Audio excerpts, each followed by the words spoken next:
آپ علیہ الصلوۃ والسلام جناب ابو طالب اور حضرت زبیر کی کفالت میں آ گئے۔ جناب ابو طالب خود عیال دار آدمی تھے، بچے زیادہ تھے اور مالدار نہیں تھے۔ عیال دار تھے، مالدار نہیں تھے، بچے زیادہ تھے لیکن معاشی حالت کمزور تھی۔ یہ کیفیت ہوتی کہ اگر اکٹھے بیٹھ کر کھانا کھاتے تو آپ کے بچوں کی بھوک نہیں مٹ سکتی تھی، لیکن رسول اللہ صلی اللہ علیہ وسلم جب ابو طالب کے گھر میں آئے تو جب اکٹھے کھاتے، جس دن ابو طالب کے بچے اور حضور اکٹھے کھانا کھاتے اس دن کھانا بچ جایا کرتا تھا، اور جس دن حضور نہ ہوتے اس دن کھانا کم پڑ جاتا تھا۔ تو ابو طالب کہتے میرا بیٹا تو بڑا مبارک بیٹا ہے۔ ابو طالب آپ کے سگے چچا ہیں، باقی سگے نہیں تھے، ابو طالب سگے تھے۔ تو ابو طالب نے آپ سے جو محبت کی وہ اپنی اولاد سے بڑھ کر محبت کی، بے حد محبت کی، اور آپ محبت کا مرکز تھے۔ اور لوگ یوں کہتے ہیں کہ ابو طالب نے حضور کو پالا، نہیں، یوں نہیں ہے، بلکہ ابو طالب کا گھرانہ حضور کی برکت سے پلا۔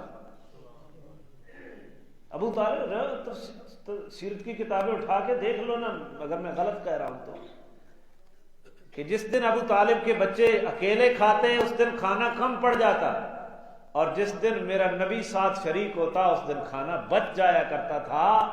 تو میرا یہ کہنا بے جا نہیں ہوگا کہ ابو طالب نے نہیں پالا، بلکہ میرے نبی کی وجہ سے ابو طالب کا گھر پلتا رہا۔ اور پھر آپ کے بچپن کے معجزات میں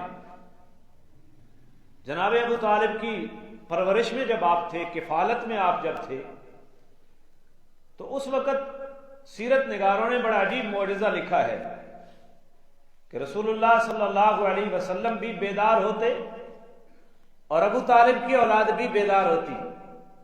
جب ابو طالب کی اولاد بیدار ہوتی، وہ بچے بیدار ہوتے تو بال بکھرے ہوئے اور آنکھوں کے اندر وہ چپیڑیں ہوتی، بڑوں کی بھی ہوتی ہے، لیکن جب محمد جاگتے نا تو بال یوں سنورے ہوتے کہ ابھی تیل لگا کر کنگھی کر کے آئے ہیں، سوئے ہیں، اور آپ کی آنکھیں اس طرح تر و تازہ ہوتی کہ ابھی سرما لگایا ہے۔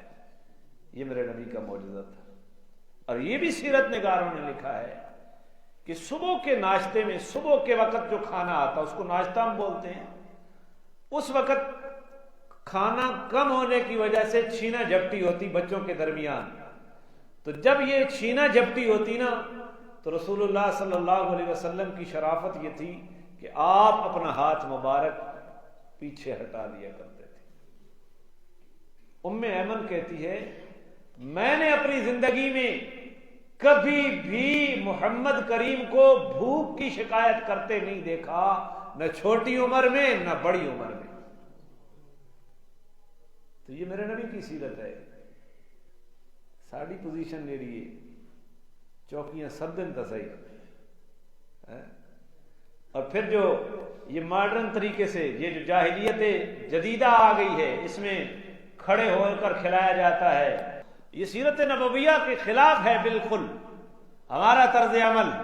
تو جناب ام ایمن کہتی ہیں کہ آپ نے زندگی بھر کبھی بچپن کی حالت ہو یا بڑے ہونے کی حالت میں ہو، آپ نے بھوک کی شکایت نہیں کی ہے، بھوک کی شکایت۔ اور یہ کبھی محسوس نہیں ہوا کرتا تھا کہ آپ کی نظروں میں اشتہا ہے۔